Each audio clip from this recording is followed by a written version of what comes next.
మీ business ఏదైనా మీ ఊర్లో promotion చేయాలంటే అది సుమన్ టీవీతోనే సాధ్యం. ఇప్పుడే సంప్రదించండి. ఒక కడపడి మార్కెట్ సో కాబట్టి మనం అతన్ని వదిలించుకుందాం. ఎందుకంటే అతనికి పెద్ద శత్రువు నేను రకరకాల ఇష్యూతో వస్తాడు. సో మనం మన జిల్లా అందరూ మన నాయకులు మనం అందరూ సంఘటితమై కడపరెడ్డి గారికి ప్రభు స్థానం చూపెడదాం. మనం అంటే ఏంటో మన గోదావరి జిల్లాల సత్తా ఏంటో రేపు రాబోయే ఎన్నికల్లో చూపెడదాం. రామరాజు గారు నేను మా అందరి సమిష్టి నాయకత్వంలో అందరూ ఒకటిగా పనిచేద్దాం. ఆ కోరికని కానీ కొన్ని అనివార్యమైన పరిస్థితుల్లో ఎమ్మెల్యేగా రావాల్సి వచ్చింది. రెగ్యులర్గా ప్రతిరోజు రామరాజు గారు నేను ఆయన ఇంటికి తిరిగినప్పుడు కూడా ఆల్మోస్ట్ ప్రతిరోజు కూడా మాట్లాడుకుంటూ ఉండేవాళ్ళం. పెద్ద మెజారిటీ వస్తుంది సార్ దగ్గర చెప్పి మాట్లాడుకుంటూ ఉండేవాళ్ళం. అటువంటిది కొన్ని అనివార్య పరిస్థితుల్లో నేను కూడా 2 రోజుల క్రితం వరకు కూడా చంద్రబాబు నాయుడు గారు కూడా ప్రయత్నం పార్లమెంట్ సీటుకే ఫైనల్ చేయవలసి వచ్చింది. రామరాజు గారు కూడా ఆ విషయం చంద్రబాబు నాయుడు గారే చాలా స్పష్టంగా చెప్పి రిక్వెస్ట్ చేశారు. నాకు కూడా అదే ట్రై చేస్తానని అవుతుందని నమ్మకం ఉందని చెప్పి కూడా చెప్పారు. కానీ ఇటువంటి 2014లో భారతీయ జనతా పార్టీలో నాకు వచ్చిన పరిస్థితి మళ్ళీ రామరాజు గారికి రావడం నిజంగా నా మనసు కూడా కష్టం కలిగించినప్పటికీ ఏమీ చేయలేని పరిస్థితిలో రామరాజు గారు అందించిన సహకారం మర్చిపోలేని సహకారం. రాబోయే రోజుల్లో మన ప్రాంతానికి ఉన్న ముఖ్యమైన సమస్య ఇవాళ ఆక్వాకల్చర్ దెబ్బతింది. కరెంట్ ఛార్జీలు దారుణంగా పెరిగిపోయి సో దానికి సొల్యూషన్ ఏంటి? ఆక్వాకల్చర్ పెరిగి కొద్ది మంచినీటి సమస్య, దానికి సొల్యూషన్ ఏంటి? ఈ రెండు ఈ ప్రాంతంలో చాలా పెద్ద సమస్యలు. తప్పకుండా ఈ సమస్య పరిష్కారంలో రాబోయే రోజుల్లో ఎందుకు ఏమిటి అని అడగవుతుందంటే రామరాజు గారు ప్రముఖ పాత్ర వహిస్తారు. నేను కేంద్రంలో ఉన్న పరిచయాలు కానీ ఇక్కడ నాకున్న సాంగత్యం కానీ ఈ ప్రాంతాన్ని తప్పకుండా ఈ ప్రస్తుతం ఏదైతే సమస్యలు చుట్టుముట్టాయో ప్రజల ఆరోగ్యానికి సంబంధించి ప్రజల ఆర్థిక విషయంలో కూడా ₹1,00,000 ₹2,00,000 ఎకరానికి వచ్చేది వరిలో మిగిలినంత కూడా బెడ్డ పరిస్థితికి వచ్చింది. ఆ పరిస్థితి నుంచి డెఫినెట్ గా మన ప్రధాన సమస్యని రామరాజు గారు ఆయన జిల్లా అధ్యక్షుడు కూడా అయ్యారు. సో ఆయన స్థాయి పెరిగింది.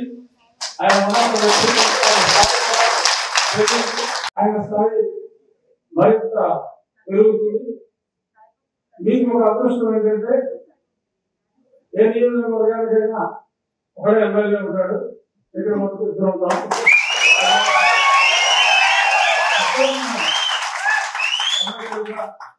ఉంటాం. తప్పకుండా మీ అందరికీ మేలు చేసే అవకాశం మా ఇద్దరికి ఉంటుంది.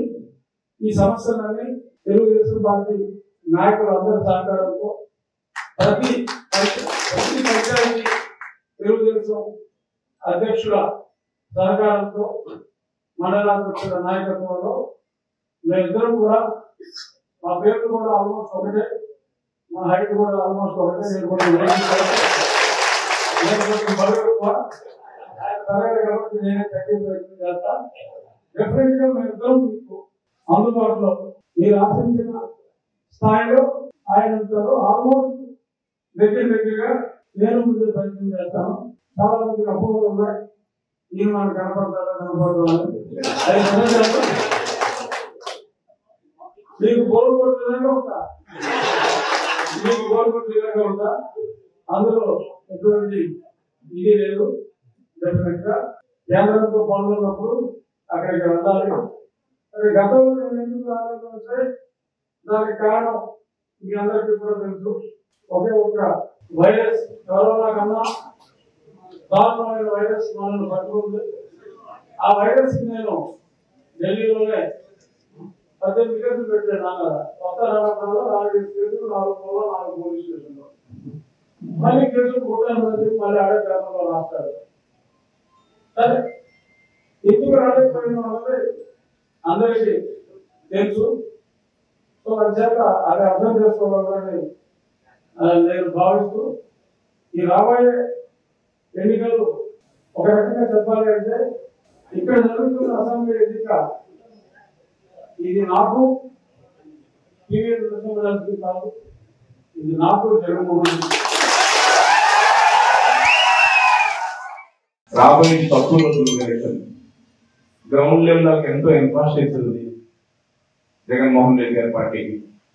మనకు కూడా ఉంది, మనకి ధైర్యం ఉంది, నీతి ఉంది, నిజాయితీ ఉంది. మన నాయకుల్లో వాళ్ళ దగ్గర ఇన్ఫ్రాస్ట్రక్చర్ ఉంది, అన్ని ఉన్నాయి, వనరులన్నీ ఉన్నాయి. మన దగ్గర వనరులు తక్కువ, ధైర్యంగా చేసేటువంటి పని చేసేటువంటి తెలుగుదేశం పార్టీ కుటుంబ సభ్యులు కానీ, జన సైనికులు కానీ, బీజేపీ వాళ్ళు కూడా కలిసి అందరూ ఉన్నాం. కానీ మనందరం కూడా గ్రౌండ్ లెవెల్ లో ప్రతి ఒక్క ఓటుని కూడా పూర్తిగా తెలుగుదేశం సైకిల్ గుర్తుకి గవర్నీయులు రఘురామకృష్ణరాజు గారికి ఓటు వేస్తే మీ అందరికీ కూడా అభ్యర్థిస్తున్నాం. అదేవిధంగా పార్లమెంట్ సభ్యులు కూడా రావాలి. ఆయనకి పవన్ కళ్యాణ్ గారి యొక్క మీటింగ్ నరసాపురం ఉండటం వల్ల నేను మరొకసారి శాసనసభ్యులు కావాలని చెప్పి ఆశలుతుంది, కష్టపడాలనుకుంటాను. కానీ ఎన్ని కష్టం వెనుక మీరున్నారు. నేనేదో అక్కడ మాట ఇవ్వడం కాదు, మీ తరఫున మాట ఇచ్చాను నేను. కాబట్టి మీరందరూ కూడా రఘురామకృష్ణరాజు గారి గెలుపు కోసం భారతీయ జనతా పార్టీ కానీ, జనసేన పార్టీ కానీ, తెలుగుదేశం పార్టీ కానీ అందరూ కూడా కృషి చేయాలి. గ్రామాల్లో నిన్నటి వరకు మనందరూ కూడా ఆయన ఒక పార్టీలో ఉన్నప్పుడు కొన్ని వ్యవహారాల్లో ఎదురుబోదులు పడి ఉంటాం. అనుకున్న వ్యవహారాల్లో కొన్ని వ్యవహారాల్లో నా యొక్క స్థానిక శాసనసభ్యుడిగా అయ్యే క్రమంలో కూడా కార్యకర్తల్లో కూడా కొన్ని విషయాలు కూడా ఇబ్బందులు తేలుతా ఉన్నాయి. అది అన్ని కూడా మనం మర్చిపోయి వ్యక్తిగతంగా మన పార్టీ నాయకులు ఏదైతే చంద్రబాబు నాయుడు గారు కానీ, లోకేష్ బాబు గారు కానీ, అచ్చెన్నాయుడు గారు కానీ, మీరందరూ నిర్ణయాన్ని మనందరూ స్వీకరించి మనందరూ గౌరవించాలని చెప్పి మిమ్మల్ని కోరుకుంటా జరుగుతూ ఉంది.